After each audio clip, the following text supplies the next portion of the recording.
iki ngono dunya biasa wae, urip wis biasa wae. Maksudnya biasa wae, penting soleh, di hati soleh, rezeki wis minawos, wae taluk wae pangeran, ora usah sok suci, ora usah sok bener dhewe, biasa wae. Dunya wis kabeh kersane napa? Pangeran. Ya sudah seperti ini.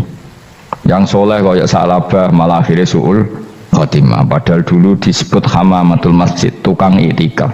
Gak tahu mulai ke masjid, tapi akhirnya suul khotimah. Wahsi sing mateni kekasih Nabi, rupane mateni Hamzah ditakdir husnul khotimah. Makanya donga ya muqallibal qulub tsabbit qalbi ala dini. Kita tidak pernah tahu. Nah, kenapa kalau saya ngaji PD, mereka aku muji pangeran, saya tidak pernah mikir awakku, tak penting awakku, penting muji pangeran. Ngaji itu artinya kan muji pangeran, muji ilmune pangeran, ya sudah selesai. Itu anakku itu donga itu mikir awakmu dhewe. Mulane donga mek ngaji ku derajate dhuwur ngaji. Mergo ngaji muji pangeran, nak donga mikir awake dhewe. Makanya masyhur itu ada dua kelompok di masjid, yang satu diskusi halal haram, yang satu berdoa. Nah, terus Nabi keluar dari rumah berdiri sempat ragu, saya kemana? Terus akhirnya Nabi ngendikan mereka itu berdoa kalau Allah mengabulkan ya disembadani. Tapi mereka belajar halal haram. Itu perintahnya Allah, saya sebagai Nabi.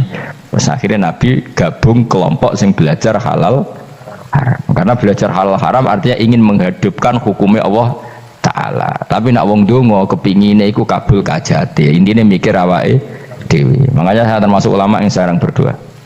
Tapi ya berdoa tapi kadang-kadang. Nah kowe kan gak kontribusi ning agama ora pati ya donga.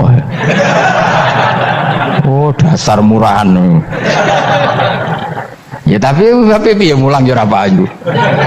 Jadi kadang-kadang kula dibantah. Lah jenengan mulangi payu Gus. Lah kula ora payu, donga-donga ngono.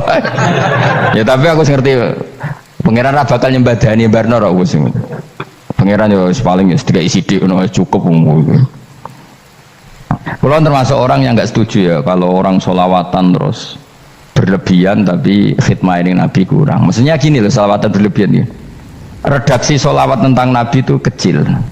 Bukan sholawat jumlahnya enggak, redaksi tentang Nabi itu kecil, sementara tentang keinginannya itu saya tidak suka. Saya suka sholawatan itu ya yang nyifati Nabi banyak, kemudian keinginannya kecil, itu bagus. Kayak Ikhya itu, kayak Ikhya Abdul Hasan Asadili itu, kalau dongo itu jaluknya mau swidik, paling baris paling terakhir. Misalnya gini, Nahmaduka ya man huwa wa la ilaha illa anta ar-rahmanur rahim, itu langsung in sampai nyifati Allah itu 99. Buar ngono nganti berkuras-kuras.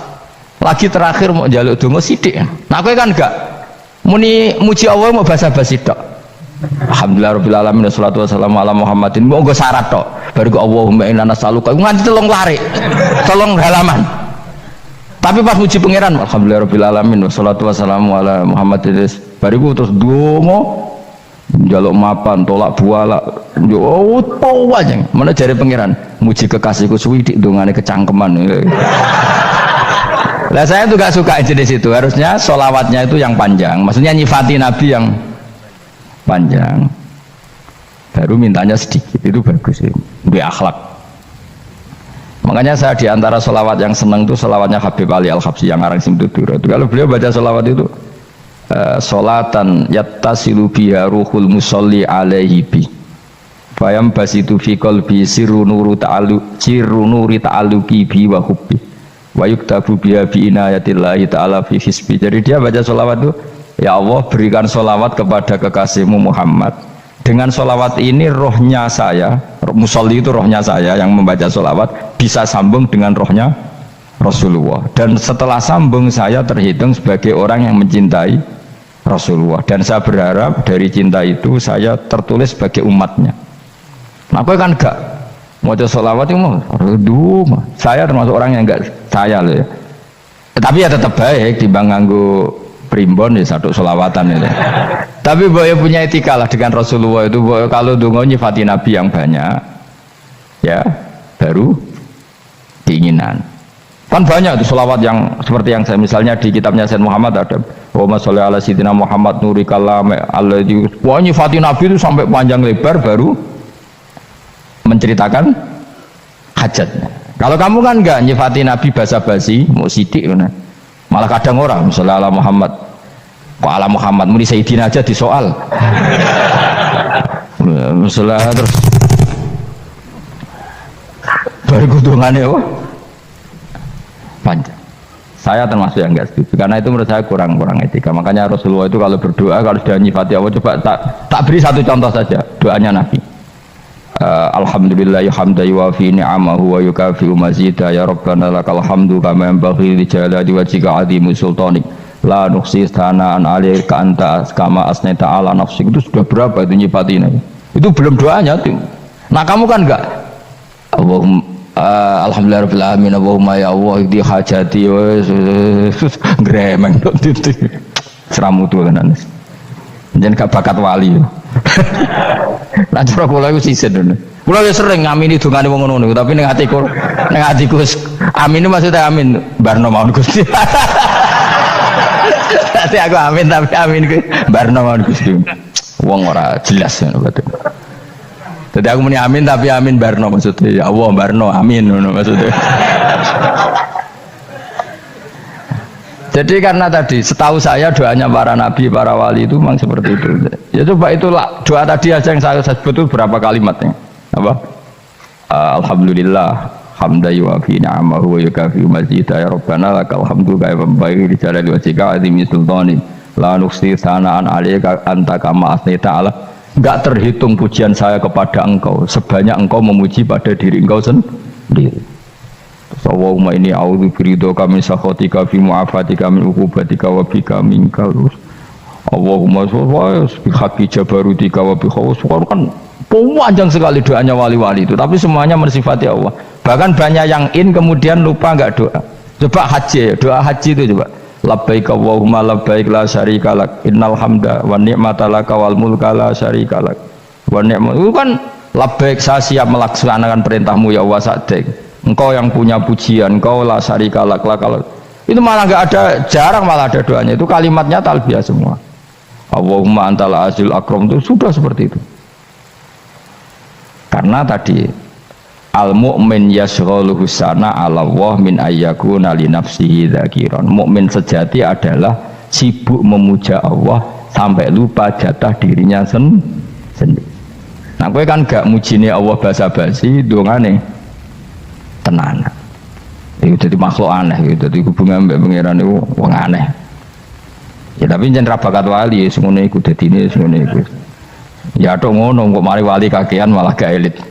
Jadi, tapi saya mohon itu di sholawat itu usahakan jumlah paling enggak jumlah sholawatnya banyak, doanya sedikit. Paling enggak misalnya kamu tidak punya kalimat yang apa baik ya mau sholawat ping 100 itu gak ada salah biar gue iling-ilingan apa kita menyebut kekasihnya Allah lebih banyak ketimbang kita menyebut hajat kita sendiri ya gitulah. Paling enggak punya etika seperti itu ya. Kalau kamu enggak punya segot-segot sing keren, bacalah sholawat berapa 100 terus cerita awam Gusti utang kula kathah mungkin raja wis roh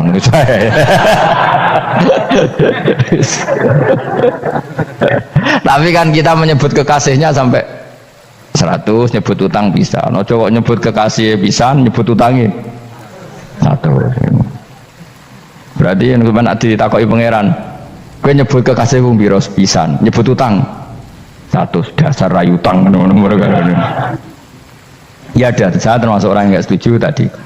Jadi kalau apa redaksi sholawat cari yang mujinya Nabi lebih apa? Lebih banyak. Karena itu nanti lebih diridhoi Allah Taala. Coba Allah sendiri kalau nyebut nabinya itu hitung saja. Laqad ja'akum rasulun min anfusikum. Jadi rasulun min anfusikum, seorang rasul yang sejenis dengan kamu. Terus azizun, orangnya sangat terhormat. Alaihi ma'anitum, rasul ini siap menanggung apa yang kalian tidak mampu. Kowe ra bakat mlebu swarga baru kaya syafaate Nabi akhirnya mlebu swarga. Kowe ra kelar korban, Nabi tahu mengorbankan kita semua. Dokha Rasulullah bikabsaini terus hada an ahli wa hada amman lam yudokhi min mati jenenge alihima anittum. Nabi menanggung apa yang kalian berat. Azizun, Nabi itu ali terus harisun alaikum, Nabi sangat berkomitmen menyelamatkan kalian.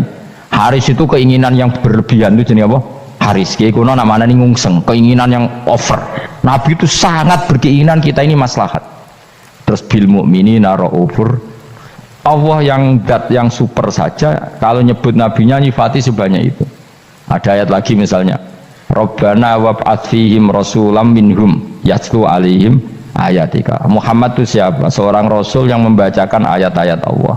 Wa yu'allimuhum, seorang rasul yang mengajari mereka alkitab wal hikmah. Wa yuzakkihim, seorang rasul yang membersihkan akhlak-akhlak kita. Jadi artinya Allah punya tradisi kalau nyifati rasul itu banyak. Juga nyifati orang-orang sekeliling rasul. Makanya menurut saya madzhab Syiah itu enggak pas. Karena Allah kalau nyifati Rasulullah itu jika nyifati orang-orang di sekeliling Rasulullah, dan itu dengan pujian, yaitu Muhammadur Rasulullah walladzina ma'ahu asyidda walal kufar ruhama'u bainahum tarahum ruk'an sujada yabtawuna fadlan minallahi warid wa nasimahum fi wujuhim min atharis sujud. Itu kan panjang sekali, dan orang-orang sekeliling Muhammad adalah begini. Kayak apa Allah muji para ashabu Rasulillah? Masa kita ikut kelompok yang menghina ashabnya apa? Rasulillah. Makanya kita tetap madzhab ahli sunnah apa? Wal jamaah, yaitu mencintai semua sahabat. Karena Allah saja yang Tuhan mensifatinya dengan sehormat itu. Mensifati apa? Ashabu Rasulillah. Disifati orang-orang yang saling kasih sayang sama orang mukmin. Tarahum ruka'an, sujud dan komitmen hidupnya untuk rukuk dan sujud. Simahum fi wujuhim min asari sujud. Sudah asari sujud tidak usah diterjemah, nanti sensitif. Cuma setahu saya asar sujud itu nanti setelah di akhirat orang sering sujud itu jabahnya itu ada nurnya. Tapi kalau ada yang nafsirkan asari sujud itu warna tertentu ya semboy, itu sensitif. Yang jelas asari sujud itu ya sudah seperti itu. Seneng kamu kok kasut. Kowe nyen provokator, nak ono apa ya? Ada hal yang begitu terus mau berlebihan. Teke yakisimun. Nah, kalau ora ada kepentingan pokoknya ayat si mahum fi wujuhim min athari sujud, bahwa dalam jabahnya itu ada asaris sujud. Itu masyhur kan, saya terangkan ya, tapi gue jauh sensitif loh, biasa wae. Suatu saat Rasulullah itu ngendikan begini, nanti saya kata Nabi akan nyafaati kalian semua. Sahabat-sahabat tanya, ya Rasulullah dengan sekian miliar orang bagaimana kamu mengenali kita? Saya ulang lagi, suatu saat saya nanti akan nyafaati kalian karena saya kenal kalian. Maksudnya di akhirat. Ya Allah, di akhirat. Terus sahabat tanya, ya Rasulullah bagaimana engkau mengenali kita sementara nanti di akhirat bermiliar-miliar orang gitu. Terus Nabi ngendikan gini, jika kamu punya unta dengan tanda tertentu, saya ulang lagi, jika kamu punya unta punya tanda tertentu, dalam jidatnya ada begini, dalam tangannya ada gini, dalam kakinya ada gini, maka apa kamu bisa membedakan untamu dengan unta orang lain? Ya bisa ya Rasulullah, karena unta kita khas. Misalnya kaki depannya ada putihnya, kaki belakangnya ada putihnya, dalam baduknya ada putihnya. Kata Nabi, inna ummati yut'auna yaumal qiyamati hurran muhajjalin min asaril wudu. Nanti umatku nanti wajahnya juga bersinar, tangan kakinya juga bersinar. Jadi asar itu saya pastikan secara riwayat itu akhirat, maksudnya tentang akhirat. Tapi bahwa yang di dunia ada yang memulai asar itu gak monggo mawon. Loh itu bagus kan, artinya ekspresi percepatan. Tidak apa-apa loh, daripada kok gue jelas ini gitu. Maksudnya ya orang ngetok ya panjang jarang sujud tenan. Wes ora usah sensitif, tapi yang jelas ya nanti ya soben kiamat ruang samu nanti hisab itu nanti kalau hitung hanya sekitar 3 jam. Hisabnya sak dunia itu hanya sekitar, karena malaikat itu tidak kesulitan sama sekali. Pak Warai ya, ini nggak akan salah saya dalam hal ini karena riwayatnya sahihah. Kenapa hisab itu hanya butuh rubu'un nahar, 1/4 dari siang? Enggak, anggap saja siang itu 6 jam atau 12 jam, itu aja terserah. Kalau 12 paruhnya kan 6 ya, seperti 1/4-nya berarti 3. Itu gini, jadi nanti di mahsyar itu kan yauma tabyaddu wujuh wa taswaddu wujuh. Yaudah yang kafir itu gelap, hilang wajahnya, tubuhnya semuanya gelap. Yang mukmin itu semuanya terang. Jadi sudah yang tabyaddu wujuh wa taswaddu wujuh otomatis terus nyingkap. Terus pergerakannya itu delalah yang tabyaddu wujuh itu ke kanan, yang taswaddu wujuh ke kiri. Maka kamu jangan punya sinar yang kelap-kelip, nanti kena bego yang karena nggak jelas tadi. Maka kamu harus sinarnya yang sejelas-jelasnya, ghurran muhajjalin min asaril. Bila perlu nur kamu sampai menembus langit saat itu. Makanya ketika orang mukmin sudah nurnya ada di muka, ada di tangan, masih ngendikan Rabbana atmim lana nurona, karena takut masih kena bigo tadi. Karena kalau hanya wudhu tok, sikil tok kan, bayangkan di miliaran orang kan bisa agak kelihatan. Tapi kalau nurnya sampai nembus langit kan, itu siapa kok nurnya sampai, kan malaikat langsung tahu. Lane hafal Quran, alim kan insya Allah nurnya itu. Sama zaman itu masih berdoa, Rabbana atmim lana, sempurnakan nur kami. Karena nanti identifikasi malaikat berdasar tadi, kalau ada nur berarti diletakkan ashabal yamin, kalau nggak ada nur ashabal shimal. Nah malaikat yang dibawa bigo itu kira-kira detail nggak? Dugaan saya kalau kelap-kelip pasti kena shimal. Wah ini partai kiri, mesti kan. Pemenang yang wudhunya mau dulet sirah tok sidik. Karena anak madzhab Syafi'i. Sebetulnya meskipun itu sebaiknya kalau basuh sirah itu kabeh ben ora kelap kelip, aneh pepesan terus dulat-dulit tok. Iku soben ya itu kelap kelip. Ya sudah ya. Setelah itu kata ngendikane pangeran yu'raful mujrimuna bisimahum fayukhadu bin nawasi wal aqdam. Orang-orang pendosa kelihatan maka diletakkan di kiri. Nah sama yang orang-orang baik simahum fi wujuhim min asari sujud. Jadi ayat itu jelas tentang akhirat. Tapi kira usah terus provokasi. Seneng kamu kok ya khisimun, maksudnya provokator gitu. Jadi nanti yang mukmin jelas nurnya. Lah nur ini nanti dengan kadar iman kamu, perilaku kamu. Ada yang kelap-kelip, ada yang. Nah yang kelap-kelip ini yang kena bigo itu tadi. Nanti setelah kena bigo ikut ashabis simal, yang kelap-kelip disortir lagi malaikat yang bagian detail kan ada nanti. Lah ini terus ditubir neraka. Yang kafir bener-bener neraka, yang ini ditubir neraka. Nah, itu nanti ini yang ngel-ngelo Kanjeng Nabi digoleki ya ini itu. Mana sakit Kanjeng Nabi, mana ono kiai soleh darani nek iso soleh dhewe sakit Nabi mergo terus goleki endi umatku sing kelep-kelip terus dicari disyafaati. Ya imma langsung dituruti Allah wa imma diubasikne neraka. Ya terserah rencanamu piye kon aku kowe. Tapi yang jelas apa? Kiamat itu cepat sekali karena tadi ada identifikasi tadi. Makanya hanya cukup 3 jam karena tadi yang jelek kelihatan jelek, yang baik kelihatan baik. Makanya cepat. Ya araful mujrimuna bisimahum, orang pendosa dikenali lewat alamatnya yaitu taswaddu apa? Wujuh. Kalau orang baik dikenali lewat tabyadu wujuh. Nah, terus setelah nyingkir, ini ngono tak warai kiamat. Setelah nyingkir itu faduri babenahum bisuril lahu bab. Setelah tersingkir tadi terus lalu ada pintu penghalang, pintu pemisah. Nah pintu pemisah tadi yang sisi kanan langsung jadi surga, yang sisi kiri jadi neraka. Itu disebut faduri babenahum bisuril lahu bab batinu fi rahmatu wa dhahiruhu min qibalihil adzab. Yang pintu arah kanan otomatis wilayah surga, yang pintu kiri otomatis wilayah neraka. Nah problemnya ketika penutupan pintu itu dah yang kelap-kelip itu katut kemana ini yang makanya kamu jangan malok partai yang apa kelap-kelip yang nggak jelas itu koalisi kemana ya. Kalau partai besar kan iso nyalon presiden, partai kecil ini kan ikut mana ini kan sing sak ngisore 1%, 2% ini kan repot.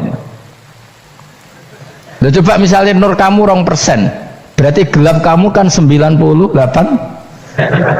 Kira-kira malaikat mengkategorikan kemana coba? Ayo jawab. Gelap loh, kode semangat padahal itu bagian dari kamu. Kalau satu tubuh itu sinarnya hanya 2%, kira-kira kategorinya itu partai gelap, partai terang. Kode semangat kok ya dulu. Berarti kegaruk kemana? Kiri. Tapi bisa saja malaikat cara berpikir gini. Tapi kok ada cahayanya ya? Padahal kata Allah yang bercahaya ashabul yamin. Kan nggak ada bilang cahaya terang. Bisa saja malaikat alhamdulillah berpikir begitu. Ya nanti kita rayu saja supaya berpikir ini kan yang penting ada cahaya. Kan Allah tidak bilang terang apa kelap-kelip. Ya mungkin saja asal ada cahaya dikategorikan lahu nur, punya apa? Nur. Tapi yang jelas saat itu pun yang sudah punya cahaya masih berdoa Rabbana atsmim lana nurona, ya Allah saya mohon sekali nur-nur kami sempurnakan. Jadi ini saya bantu teman-teman yang hafid-hafid supaya tahu maknanya ya. dan yang nggak hafid ya dengar ya. Kalau nur itu penting, makanya Nabi itu kayak apa, Nabi itu orang super itu kalau ngendikan wa maj'al min fawqi nuran wa min tahti nuran wa an yamini nuran wa an simali nuran, sampai terakhir Nabi masih mendoa untuk dirinya waj'al li nuran, dan semua tubuh saya jadi nur. Jadi Nabi sudah gitu kan, ya Allah jadikan sisi depanku nur, belakang kami nur, kanan nur, kiri nur, terakhir itu apa, waj'alni nuran, dan doa semoga semua tubuh saya jadi nur. Itu termasuk doa yang sering saya baca, karena saya takut kelap-kelip tadi, ini bahaya ini kalau malaikat. Saya tidak tahu cara berpikir malaikat tadi, apa ngitung 98% maka dikategorikan apa? Gelap, apa dihitung nurnya saja? Wong instruksinya Allah kan yang ada nur ashabul yamin, meskipun kelap-kelip kan punya nur. Saya tidak tahu nanti ikut 2% ikut mana kalau di partai koalisi itu. Ya, ikut yang menang biasanya, ikut yang apa? Ya paham ya, makanya saya mohon kalau wudhu itu usahakan sempurna, terutama wudhu sholat. Kalau nggak wudhu sholat itu sebaiknya nggak sempurna, supaya ada bedanya wudhu sholat sama wudhu tidak sholat. Rasulullah itu masyhur gitu ya, Rasulullah itu kadang tawaddu'a wudhu'an khafifan, wudhu yang sederhana, yaitu hanya sekali-sekali dan tidak sempurna. Ketika ditanya as-sholat ya Rasulullah, tidak. Misalnya saya habis makan mau tidur biasanya ya wudhu, tapi tentu tidak perlu sesempurna kayak wudhu sholat, biar ada bedanya. Rasulullah juga gitu, beberapa kali beliau wudhu tapi tidak sesempurna wudhunya untuk sholat. Masyhur itu di riwayat tawaddu'a wudhu'an khafifan duna wudhu'ihi lis sholat, tapi kalau wudhu untuk sholat asbaghal wudhu, menyempurnakan wudhu. Jadi supaya ada bedanya wudhu sholat dan wudhu tidak sholat. Saya ini gak wong sore ngaji podo kabeh. Abu Bakar ya gitu, ana wong poso sunat kok nyediakno buka dimarahin. Istrinya pernah nyediakan buka beliau untuk puasa sunat, itu embernya dipecahi Abu Bakar. Ditanya kenapa gitu, apakah kamu akan menyaingi Ramadan? Jadi gak boleh memperlakukan puasa sunat kayak Ramadan. Ya biasa saja kalau puasa sunat wah ape buka kolak apa Ramadannya ya iri tuh, ini gimana kok saya disaingi ini. Jadi kabeh itu ada proporsinya, ada apa? Makanya megang Quran ya wudu, megang wudu. Nah kabeh gitaran terus wudu, pengiran tersinggung, piye kok menjegal gitar wudu. Jadi gak boleh kebaikan disaingi, itu juga gak boleh. Bapak gue sergap wudu sampai nyekel gitar. Untuk Quran tersinggung, wah semen ibu gak semen kan. Malaikat panitia kan ya tersinggung. Kabeh itu kan ada proporsinya, apa? Ada proporsinya. Itu hebatnya Rasulullah. Jadi kalau beliau wudu, bahkan wudu itu wudu li sholat sama tidak sholat itu, misalnya sholat sunat itu kamu mampu ngadeg boleh nggak duduk? Boleh. Kalau sholat fardu nggak boleh, biar ada bedanya. Fardu itu spesial, nggak boleh, harus berdiri. Kalau sunat pun harus berdiri. Fardu tersinggung, iya sunat kok nyaingi aku kan gitu kayak. Ya makanya sholat fardu wajib berdiri ya, sholat sunat boleh duduk meskipun mampu loh ya. Nggak boleh sama, sholat sunat pun harus berdiri, berarti ada sunat menyaingi fardu ya, jelas ya. Jadi aturan main itu harus jelas, nggak boleh. Makanya Abu Bakar itu nggak mau kalau ada orang puasa sunat kemudian apa, Abdullah bin Mas'ud lebih parah, dia itu tukang nyuwepeng orang yang selalu sholat duha. Makanya saya itu duha itu jarang, karena takut kena sweepingnya siapa? Abdullah bin Mas'ud. Itu ada orang khusyuk tiap hari duha di sweeping sama dia. Apakah kamu menjadikan sholat ini jadi fardu? Kok mbok lakoni bedino? Awas nampak lakoni bedino. Di era akhir duha dilakoni bedino. Perkara ini butuh duit. Itu kalau zaman Abdul Mas'ud kena sweeping apa? Karena berarti menandingi fardu. Yes, biar usah anut ilmu ku bahaya itu di sensitif. Cuma ini kan ilmu, tetap tak utarakan biar kamu tahu, nggak boleh fardu disaingi itu nggak. Coba kan banyak ketentuannya tadi. Contoh paling gampang itu apa? Kalau sholat fardu boleh, nggak boleh apa? Duduk. Sholat sunat boleh duduk. Sholat sunat boleh di kendaraan sesuai jalannya kendaraan. Nama tawajjahat bi rohilatu. Kalau sholat fardu, kalau kamu naik unta harus turun untuk memastikan di kiblat. Jadi banyak sholat sunat kamu dalam keadaan najis sudah tidak boleh dilakukan. Kalau sholat fardu, karena saking pentingnya fardu, meskipun dalam keadaan najis ya menemukan alat sesuci harus tetap sholat. Jenenge sholat dihormatil waktu, karena nggak boleh fardu ditinggalkan. Meskipun nanti harus iya dah. Karena nggak boleh mengalahkan fardu meskipun itu oleh najis. Jadi misalnya kamu pergi hanya bawa satu celana, kemudian di terminal atau apa kena najis, kena uyah sampean misalnya, kamu harus tetap wudu dan sholat.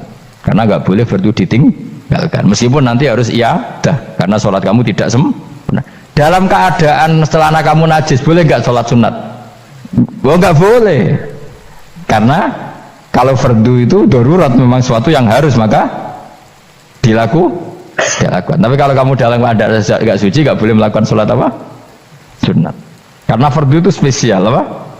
Spesial. Bukan kalau terus nanya.